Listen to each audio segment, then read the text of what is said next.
इग़वा, कत्ल, तशद्दुद, तेजाब फेंकना, ये सब क्या हो रहा है? हर तरफ मुजरिम दंदनाते फिर रहे हैं, कर रहे हैं अपनी मनमानी, पहुंचा रहे हैं नुकसान माली और जानी। हर तरफ एक खौफ है, सनसनी है। मजलूमों की आवाज आज तक किसने सुनी है? रोजनामचा है जो पहुंचाएगा मजलूमों की आवाज ऐवानों तक और दिलाएगा मुजरिमों को सजा। इसीलिए आज फिर अजनबी आया है लेकर अपना रोजनामचा।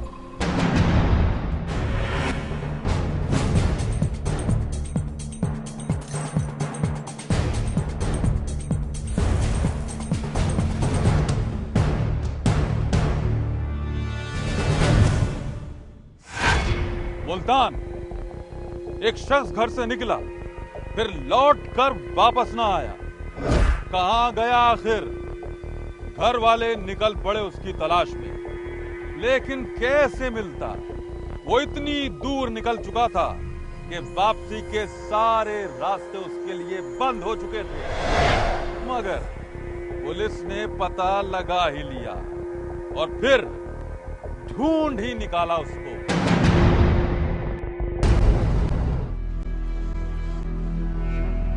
मुल्तान के नवाही इलाके फैज चक 15 का रहने वाला अल्ताफ हुसैन किसी काम के सिलसिले में मुल्तान शहर गया और फिर वापस न लौटा।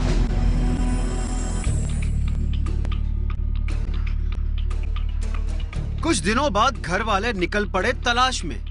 होटल, अस्पताल, हत्ता के सर्द खाने, एक से पूछ दूसरे से पता कर, लेकिन अल्ताफ का कहीं कोई निशान न मिला।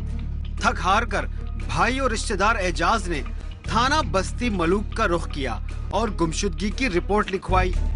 पुलिस ने जदीद टेक्नोलॉजी का इस्तेमाल करते हुए फोन डेटा निकलवाया। मोबाइल फोन डेटा से पता चला कि आखिरी बार फोन इस्तेमाल किया गया था मुल्तान में एक जगह हरम गेट के पास। उसके बाद फोन का कोई रिकॉर्ड मौजूद नहीं, लिहाजा तफ्तीश के हवाले से पर्चा दर्ज हुआ थाना हरम गेट में और फिर तफ्तीश शुरू हो गई। इनके मोबाइल का डाटा निकलवाया, जिनसे ये बात सामने हुई कि वो यहीं लोहारी इधर इसी इलाके में लापता हुए, हरम गेट, पाक गेट, लोहा मार्केट के इलाके में। पुलिस का तरीका तफ्तीश किसी को पसंद आए या ना आए, तरीका तो वही है जो पुलिस को करना है। और तफ्तीश का पहला काम शुरू होता है शक से। और अगर मुद्दई किसी पर शक ना कर रहा हो तो पुलिस तो जरूर करती है, और कभी कभार ये शक किया जाता है मुद्दई पर। गुमशुदगी की रिपोर्ट के लिए आए हुए अल्ताफ के भाई और एजाज पर पुलिस को इब्तिदाई तफ्तीश से शक हुआ।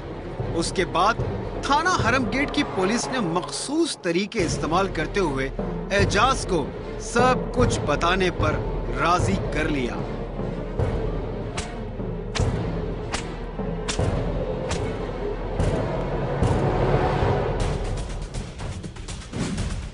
मुद्दई एजाज ही दरअसल वजह था अल्ताफ हुसैन की गुमशुदगी की। अल्ताफ जब मुल्तान आया तो एजाज ही उसके साथ था, क्योंकि वो उसका खालाजाद भाई था और खालाजाद भाई ने भाई को कत्ल कर दिया और कत्ल करके अपने घर के सहन में दफन कर दिया। तो रात से हम उसको इंटेरोगेट करते रहे। सुबह जो है ना फिर इंटेरोगेट किया। सुबह उसने इंकशाफ कर दिया कि ऐसे ऐसे मैंने जो है ना इसको कत्ल किया है और इसकी डेड बॉडी को जो है ना मैंने अपने घर के सहन के अंदर जो है ना वो दफनाया हुआ है। एजाज ने बताया कि उसकी बीवी के साथ अल्ताफ के नाजायज ताल्लुकात थे और इसीलिए उसने इक़दाम किया।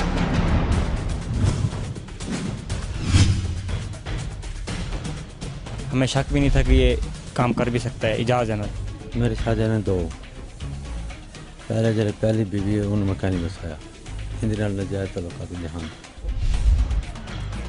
लेकिन जराए कुछ और कहते हैं।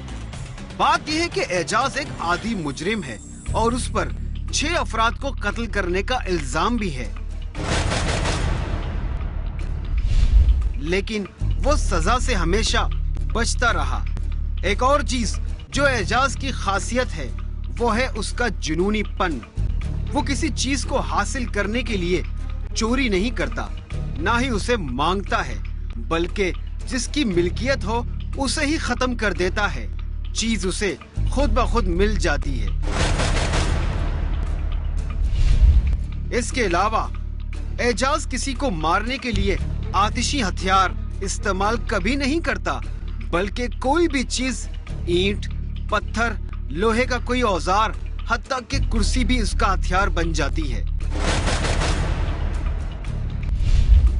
अब मकतूल एजाज का दुखी भाई ये सोच रहा है कि घर जाकर क्या बताएगा, उन 5 बच्चों को कौन सा दिलासा देगा, अपनी भाभी को किस तरह इसके गुमशुदा शौहर की मौत की खबर सुनाएगा। शायद वो ये सोच रहा हो कि इसका भाई मिलता ही ना। एक आस के सहारे ही एजाज के 5 बच्चे और उसकी बीवी जी लेते।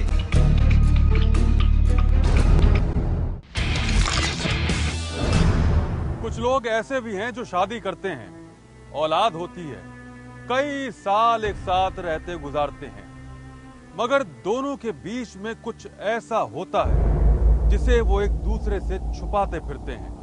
बस एक मौके का इंतजार होता है जब उस छुपी हुई चीज का इजहार होता है। सलाखों के पीछे इस शख्स के अंदाज से अंदाजा यही हो रहा होगा कि शायद किसी गलत फहमी में इसे यहाँ लाया गया है। ये बहुत मुतमईन नजर आ रहा है, खाना ऐसे खा रहा है जैसे अपने घर में हो, किसी हवालात में नहीं, और जैसे थोड़ी देर में कोई आकर इसे यहाँ से निकाल जाएगा। यहाँ से निकल तो जाएगा ये, लेकिन अपने घर नहीं जाएगा, ये जाएगा सीधा सेंट्रल जेल।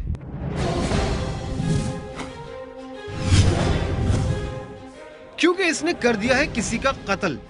जी हाँ, मुतमईन नजर आने वाला ये शख्स कातिल है अपनी बीवी का।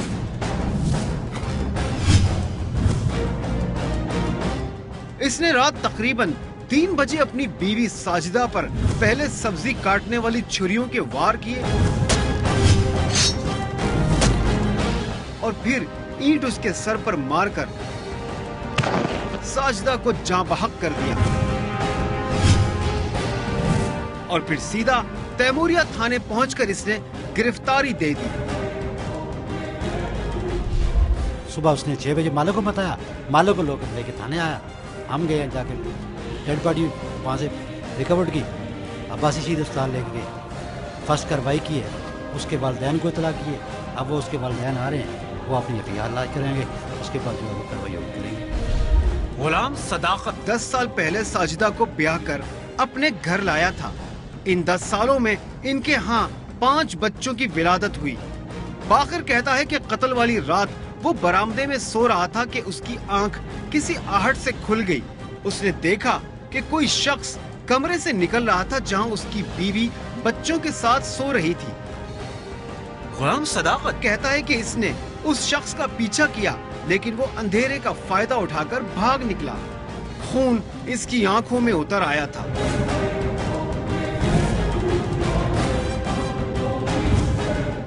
वापस घर आकर उसने साजिदा को कमरे से बाहर निकाला और सहन में लाकर सब्जी काटने वाली छुरी से साजिदा पर वार करने शुरू कर दिए।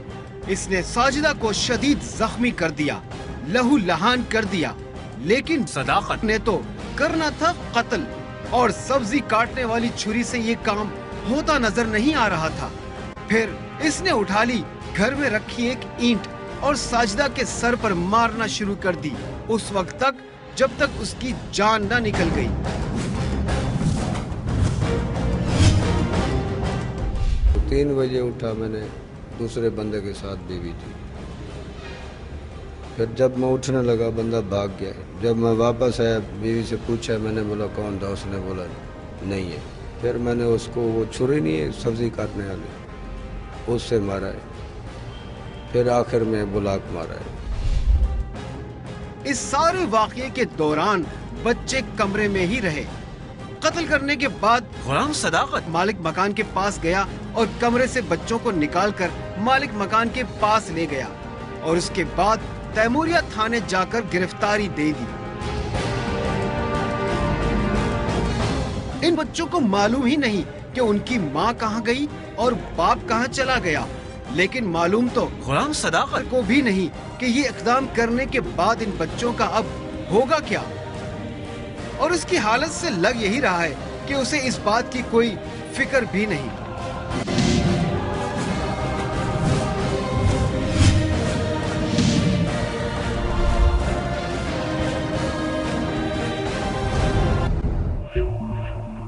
रोजनामचा अभी भरा नहीं, एक ब्रेक के बाद अजनबी वापस आएगा और बताएगा आपको कराची में होने वाली कबायली दुश्मनी का शाखसाना, जिसने 11 अफराद को मौत के घाट उतार दिया।